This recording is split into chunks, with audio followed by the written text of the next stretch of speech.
Do more, do different. Do more and do different. Those two things. And then results, you'll do better, of course. Well, it's time for a change now. No hesitation.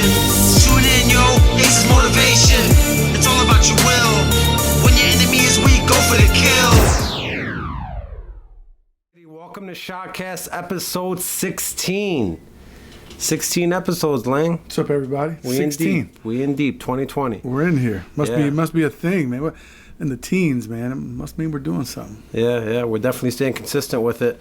And today we got a great episode for you guys regarding the top 6 reasons why plants and animals become extinct.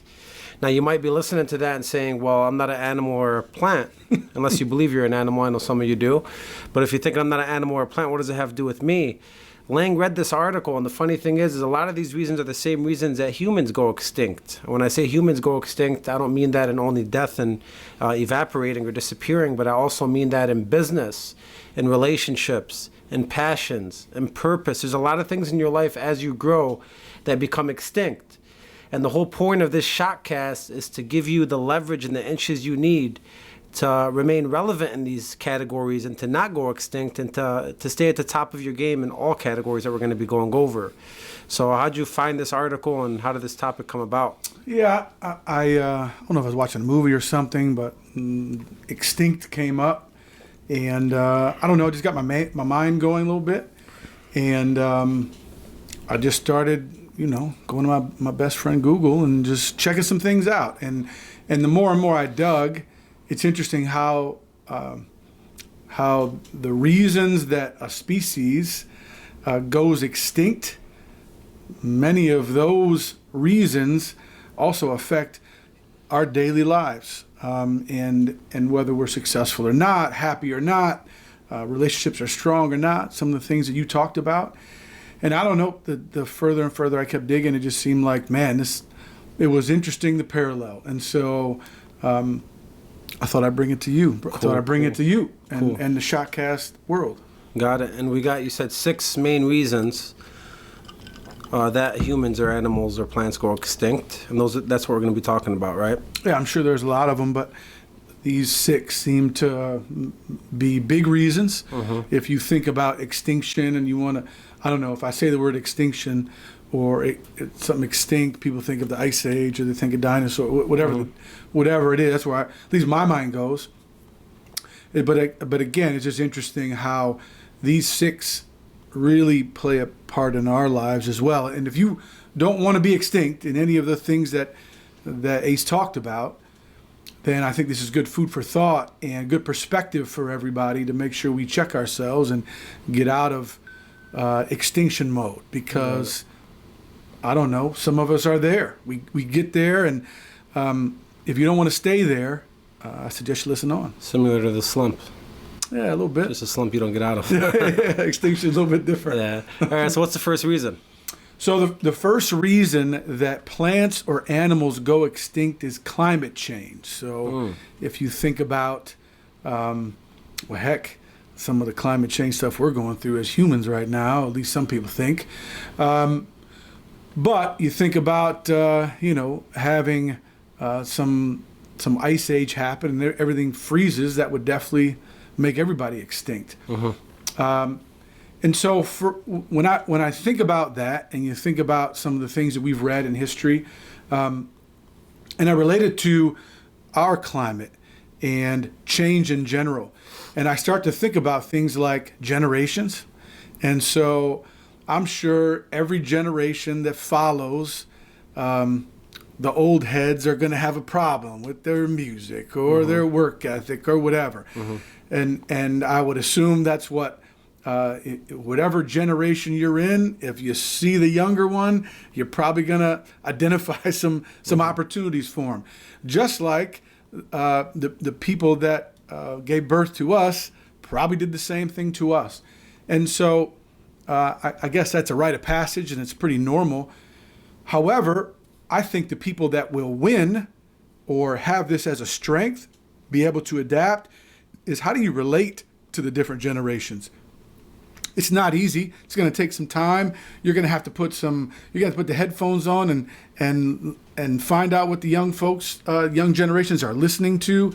You're going to have to ask a lot of questions at work, and the things that motivated you or motivated my father or grandfather are going to be different than motivated this generation. So I can judge it and say they're lazy, or I could find out what makes this generation tick. And so when I think about climate change, listen, there's all types of change that we have to deal with. And if you don't, you will be extinct. There's no doubt about it. You think about technology right now, man. You could go, somebody told me, brought this up in a conversation I had today. You could go to college, get a 2-year degree, and by the time you learned all the skills, if you were going to school for technology, everything that you learned is already outdated. It's that fast, everything is going right now. And so the traditional, normal ways, we like our traditions, and some of them are really, really important. However, I guess the main point of relating climate change to us is we have to be able to adapt, and adapt is going to take work, and it's going to take research, and you're going to have to study, and you have to pay attention. You have to be curious and ask questions, because, again, and we talked about this in our last episode, you can judge another generation, or you can figure out what their strengths are, because we taught them. And there's some things that we taught them that they're better at than we are. And if we don't learn it the way that generation learned it, then we will get left in the dust, and we will become extinct a lot sooner than we want to. Yeah, and I think that goes with all aspects of life. No doubt. In a relationship, depending on who you're with, what age group they are, what kind of change they're going through, are you adapting with it? With your friendships, with your business, with your passions, that's huge. People think, like, I got a passion, that's it. But things get upgraded as you go in passions. If your passion's guitar's changed since what it was back in the day. There's a lot more different features that you could have on a guitar now, you know? No doubt. So are you going to stay with the old classical guitar? You're going to upgrade your skills in that fashion as well. So I think that was a great topic. Number 2 reason why animals or plants go extinct, and now humans, as we're talking about now, is asteroid strikes. What did the article mean about asteroid strikes? Yeah.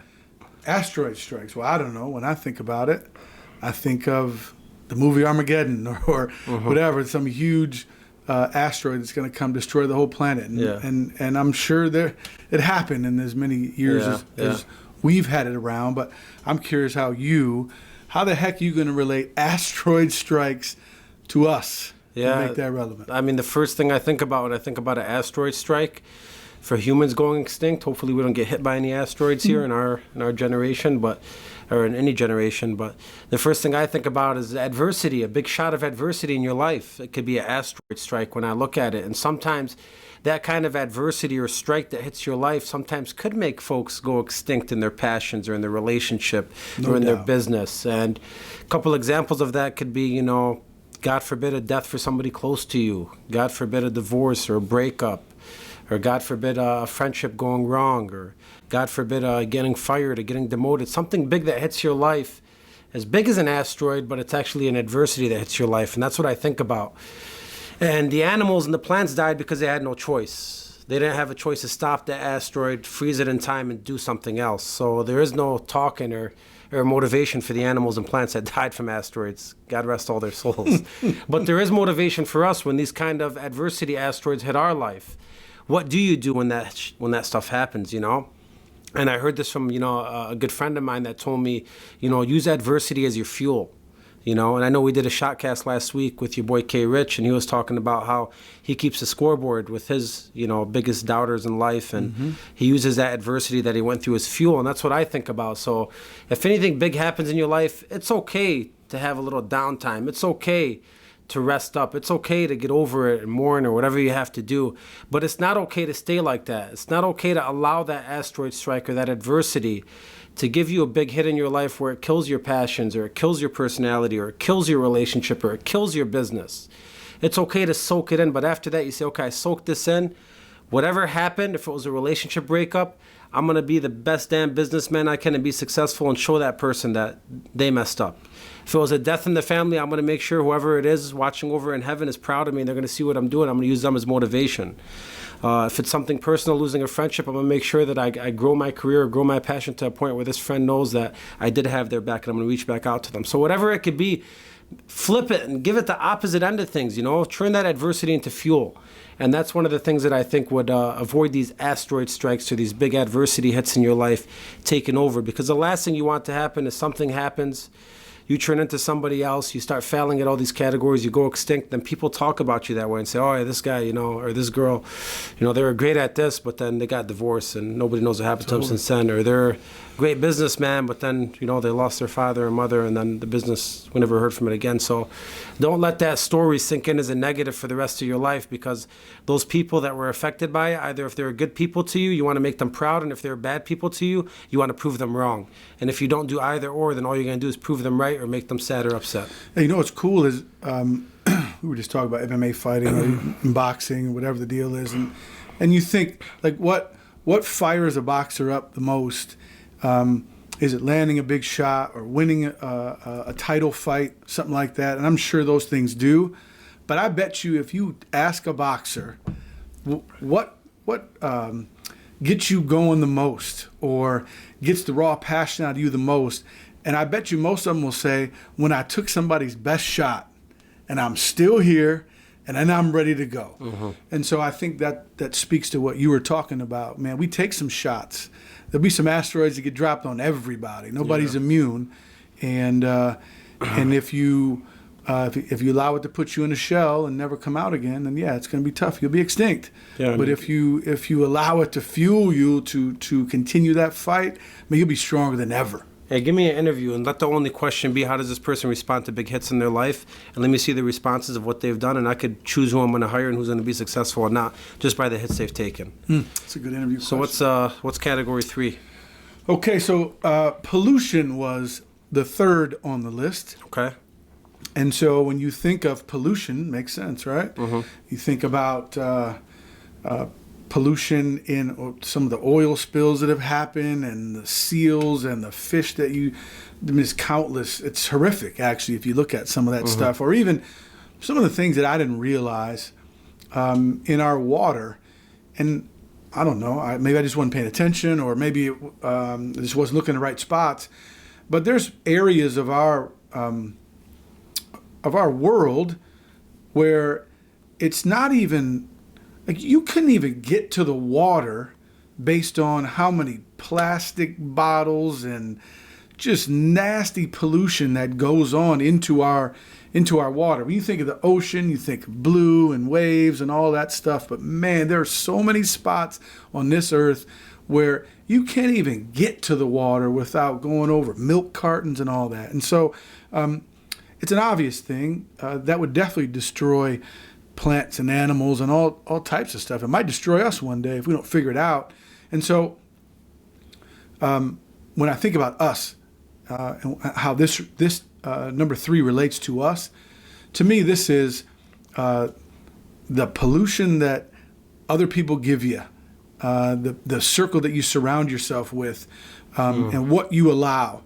And I'm not saying that we all have to be Mary Poppins and super positive every single day. Man, we're humans and we're going to have those moments, and I get it.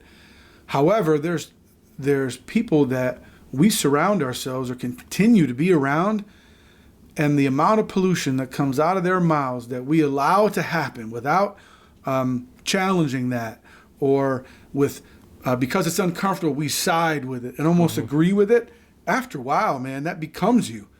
And when your mind or your actions or your belief becomes polluted like that, man, I don't care how much effort and hard work you put in.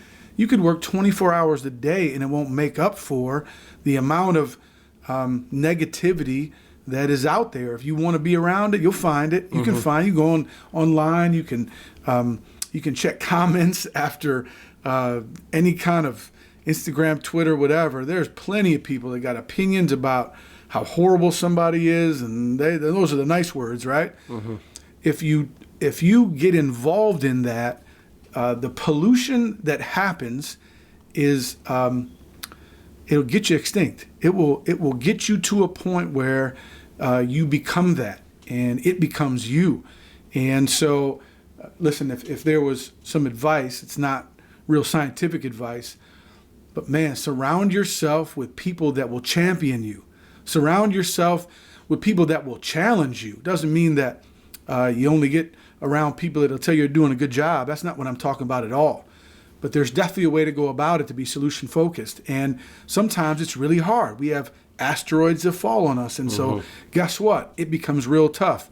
However, if you involve yourself in areas and environments where there are solutions, positivity, people will champion you, it's amazing how that will then affect you. And listen, the last thing I would say about pollution is our homes are maybe our first and most comfortable environment. Then you have work, and then you have other things. But if there's something in there that is polluting it, get it out. You're going to have the courage to get it out and say, listen, you're not allowed here. And without that, the silent acceptance that we have sometimes, man, dead that. Get rid of that. If you see something, say something. It's a big buzz phrase that I hear quite a bit. Man, ask some questions. Hold some people accountable. Talk about your environment and protect that environment and remove the pollution from it. And just like the world, just like the ocean, if we removed pollution, man, oh man, could you just imagine what it would look like today? Yeah, and it's not easy. It takes hard work, of course, Man, of and course. consistency. But if you remove it, it'll work. And the first thing I think about when you talk about that is Aaron Hernandez. I just finished a documentary on Netflix. I saw episode 1. I got through all 3, but he was, moral of the story, he was coming back to his neighborhood and hanging out with some folks that, were polluting themselves, even though he was creating some pollution too, I believe. But I just sit back and think, imagine he was hanging out with those Patriots players more. Imagine he stayed with the Patriots after practice. Imagine instead of going back to that circle, he stayed with this circle. I have a strong belief that if he did that and he stayed with the Bradys and everybody else on that team, that he was Belichick. Yeah. Belichick, I'm sure he's not hanging out with these players after the game. Or maybe he is. I don't Fair know. enough. But if he stayed with that circle more, I have strength to believe that it would have never ended up as bad as it did, or maybe there would have been some slight change. So I believe that. So the fourth category was lack of food. These plants and these animals go extinct because of a lack of food. And of course, it's very simple. If you don't have food, you're eventually going to starve and die. But for us humans, hopefully everyone listening is fortunate enough to have food in their systems. But the way I want to relate this back to us humans is, food for the brain. That's what I think about when humans go extinct. It could be for the brain if you're trying to self-develop. It could be for your passions if you're trying to, pursue your passion. Even in a relationship, there's some food for your brain for a relationship that you can learn about and read about. So that's what I think about. What are you doing to self-develop yourself right now? Because if you're doing nothing to self-develop yourself, you will soon go extinct from a lack of food for your brain. And it could be anything. It could be simple as reading a chapter of a book every morning. It could be as simple as listening to an audio a couple times a week, or a podcast like this, or a Shotcast, or a motivation, or a seminar, or watching videos about your passions. Whatever it is, the resources are endless. Just whatever it is that you're trying to pursue and not go extinct in, I'd ask you, what are you doing to stay relevant in that topic? What are you doing to stay at the top of your game in that topic or that category? And if you're doing nothing, you will soon go extinct for a lack of food. And that's the way I looked at that one. So I know these final 2 we had were our favorites, so we're going to make them our shots. So what was your favorite and what was your shot? Yeah, so reason number 5 that the article gave was loss of habitat, and how it detailed in the article. It was talking about, hey, maybe a bird can deal with a branch or a tree or a small forest and they'll be good, small area. But if you get to a lion or a tiger, for them to be able to exist, they need square miles. Like the area is much more vast. For them to be able to hunt and hide and sleep and do all those things. And so, if all of a sudden we come along and build neighborhoods and freeways and all these things, and that shrinks their area, and the smaller the area gets, the tougher it is to survive. They end up killing each other and hunting each other instead of other animals. And before you know it, there's not many left. So, listen, the reason that this is my shot is because I think about our area, our habitat, the place where we live and work and play and struggle and have fun and all of those things should be very, very important to us. And if that gets smaller and smaller and smaller and smaller to where maybe it's just us determining whether I did good or bad, and we think highly of ourselves, hopefully most of us. I know some of us go through some struggle at times, but I'm going to listen to myself before I listen to most people. I might learn some things, but I'm the voice of my own reason and my own convictions. But when that gets so small and it's just you, and there's not a lot of outside influence, or there's not a lot of communication or people you're bouncing things off of, you only have one perspective. And while maybe most of the time it's good, it's only one. And so it's crazy because in this world that we're in right now, there's never been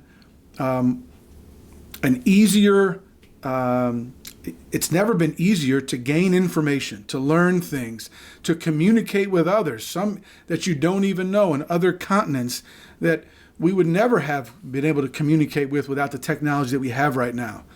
So in a time where you can just about talk to anybody or learn anything, it seems like we're going smaller and our habitats are getting smaller. And I'm not saying that people aren't online or like an Instagram post. I get that, but that's not what I'm talking about. I'm talking about communicating with somebody. When you're having a rough time and you think your boss is out to get you, instead of just sitting there with that thought and figuring out if he or she is or not, and in making that decision, how about you go over to your buddy's house? You walk in the garage and get the pool table ready and just share your thoughts of how pissed off you are because something happened. And you give that buddy an opportunity to say, hey, well, did you look at it this way? Are you sure? And a lot of times, even just getting it out helps you then refocus. A lot of times you get so angry and just getting it off your chest, and all of a sudden nothing got resolved from your anger or whatever made you mad, but just the fact that you got to let it out, man, you feel 100 times better. Yeah. And so when I think about the habitat, again, it's about sharing with the people that you care about.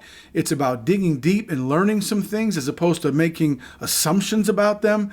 We have this amazing opportunity to learn, communicate with just about anybody in the entire world. Yet we communicate less and less and less. It's all through text. It's all through likes and all those things. I guess what I'm challenging this group to do, I'm telling you right now, if your lions and tigers and your habitat gets smaller, you go extinct. And so for everybody out there that is hiding, just simply hiding behind a computer, and I don't mean to say hiding, but staying behind a computer and not going having real communication with humans, interactions where you, might say something stupid and someone laughs at you. Or you might say something smart and somebody says, whoa, you're amazing. If you don't have those experiences, your habitat becomes smaller and smaller and smaller. And before you know it, somebody that maybe was super energetic and outgoing and would try anything, all of a sudden, all you're eating is chicken strips. All you're doing is sitting behind a computer and you'll be extinct. People won't know you. They haven't seen you in a while. They haven't heard your opinion in a while. You haven't shared with them in a while. Get out there and share with somebody. And whatever asteroids that come, it's going to be amazing how you're going to be able to take that hit and come right back and throw some more punches. I like that. So pretty much keep your circle strong is what that shot's about. Just get out there and share, man. Yeah. You don't have to have all the right answers. You don't have to be right. Just get out there and share. And how therapeutic that is, even if you guys don't come up with anything that's a solution, just the fact that you get a chance to share it and get off your chest will get you in a spot where you can go back into your boss and communicate professionally and effectively with solutions so that you're not mad tomorrow when you come home. I think that's very strong because a lot of successful folks that are growing, they lose that circle as they get bigger and bigger, and at the end they have nothing left because they lost their whole circle with the growth. So I think to me that means keep your circle strong as you grow. No doubt. Maybe even expand that circle. And then even bringing it back to Aaron Hernandez, he didn't say anything that was inside of him. Nobody ever knew a thought in his head, and look what happened. Conor McGregor just won a couple days ago. He said the biggest change for him was communicating with the circle. So I think that's a super strong shot. The sixth reason for animals and plants going extinct, which was my favorite and my shot today, is going to be about human predators. Human predators. So obviously we were the predators that killed a lot of the plants and the animals from us moving in, building highways, cutting down trees, etc. But for humans, who are our predators? It's ourselves. When I think about human predators, I think about competition. I think about the next big thing, the next it guy, the next it girl, who's coming in your career, who's coming in your passion, who's the hottest in the industry right now, who's doing it better than you. And a lot of times what happens is we let these folks that are our competition that come in seeming bigger, brighter, better than us, we let that self-destruct us. And we say, oh my God, like I've been doing this for this long and this person just comes in, now look at them. And understand that me and Lane could look at things like that, and we probably wouldn't be here on the show right now if we just looked at people with popular entertainment channels or people with popular podcasts, that have only been doing it for a month or two. So there's a lot of ways to look at things, but if you look at it in a self-destruction fashion, as in you're going to get worse after seeing the competition, that's where you go extinct. So my shot for you, do more, do different. Do more and do different. Those two things. And then results, you'll do better, of course.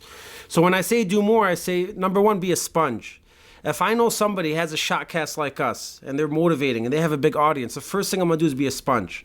I'm going to take in everything they're doing. I'm going to meet up with Lang. We're going to talk about it. Okay, so be a sponge to your competition.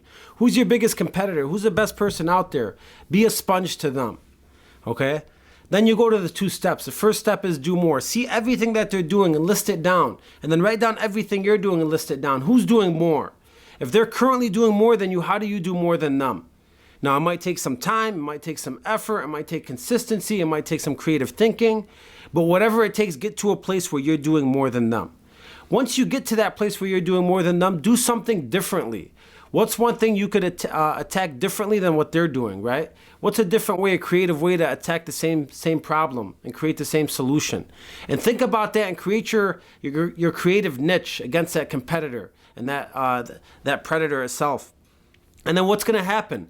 Now you've taken everything that this competitor does, and you've synced it in. You've done the same exact things. Then you listed every single action they take, and now you're doing more than them as far as actions are concerned. And then you're attacking the business or the passion or the relationship or the friendship or whatever it is in a different creative way. Now you really have all the sauce you need to be successful. And that's what I believe. And I believe 9 out of 10 times people give up or go extinct or fail because they're not doing more than that competitor or that predator. And they're not doing things differently than them. And they haven't even done the same things that they're doing. So they've taken nothing from this experience except giving up and folding. And I believe that's the worst thing you could do. There's countless examples out there. There's Blockbuster, right? Yeah. There's Toys R Us. Like imagine Toys R Us, for example, started selling online. They seen their competitors were selling on Amazon, so they wanted to do more than them. They sold on Amazon, Instagram, Facebook, LinkedIn. They started selling on everything, let's just say for an example. That was one way that Toys R Us could have did more than the competition or their predators. And then number two, they did things differently. Let's say Toys R Us made a Legos competition once a month and they shut down the store and they invited people and they sold tickets and they made videos and they made a big Lego competition for kids or a slime thing for kids, whatever it is, something creative and different. That would have been something different that made them stand out, and in return would have brought more customers not only to their store but to their online facility as well. That's one way Toys R Us, I believe, could have stayed alive and not went extinct. So think about that for you in your life right now. My shot for you again is do more and do different. Who's your biggest competitor? Who's your biggest predator? How could you do more than them, and how could you do things a little bit differently after being a sponge and learning from them? Yeah, man, listen, they're out there. That'd be the first thing I would say. If we think that there's not somebody that's trying to take your spot or doing more research or studying harder or staying up later and trying to figure out a way, they are, and it's okay. Competition's a healthy thing. You should welcome it because it allows you to push you to new heights. And so don't make the mistake of thinking that they're out there. The crazy thing about the Toys R Us thing, man, Toys R Us was everything, by the way, when I was growing up. Yeah. I couldn't wait for my mom to take me to Toys R Us. I don't even know what we bought half the time. Just being in the store and look at all these toys. It was insane. It was an amazing feeling. So the crazy part to me is, and you're right on the money, it takes so much to build a brand that everybody knows about. It is difficult. Mm-hmm. It takes work. It takes feet on the street. It takes minds in the office. It takes human making sure the humans that you're working with are getting better. Like, it's so hard. And Toys R Us had that. Mm-hmm. And all they had to do was the Lego competition. All they had to do was figure out online, and nobody was able to compete with them at all. They had the brand. They had the brand that everybody knew, but they didn't, and they're extinct. Let me ask you something. Do you think they had a good habitat? No, man. They probably never had a strong circle. Somebody would have told them. You know what? They never beefed it up. It was cool habitat at one point. It sure was. But they never dealt with the climate change at all. And it just, you have to be able to evolve. Mine was an asteroid when mine came out. Hey, destroyed them in one. Lack of food, man, they had learned. Actually, they hung around for a minute, but human predators, there was many of them. It's just crazy how these things that really destroy species and animals over thousands and thousands of years Are the same damn thing that can destroy us as humans. And maybe not on that scale where we're not alive anymore, but man, we're walking around, you got jeans on and a quarter zip, and you get in your car, but are you alive? Are you living? Or are you extinct up there? And I bet some of us are. We go through it at times. But man, again, surround yourself with the right folks. Allow them to challenge you, share and learn, do the things that we're talking about. And I guarantee you, you won't be on that extinct list. Yeah, and it's not too late. Even if you are, you could get out. So go over those 6 things, those 6 reasons for animals and plants going extinct. And now me and Lane gave you the human version of it. See which ones you're executing on right now and the ones you need work on, and start working on them one by one. It's only 6 things. Choose one thing a month. You can knock this out by the end of 2020. But that's what we have for you. Hopefully you enjoyed this Shotcast, episode 16 in the books. Make sure you like, subscribe, share the channel with anyone you love. Anybody you feel is going extinct in any category in life, make sure you share it with them as well. And we are doing this for you. It's Ace and Lang. Have a great Monday. Happy Martin Luther King Day. We're here on another holiday like usual. Cheers up. See you soon.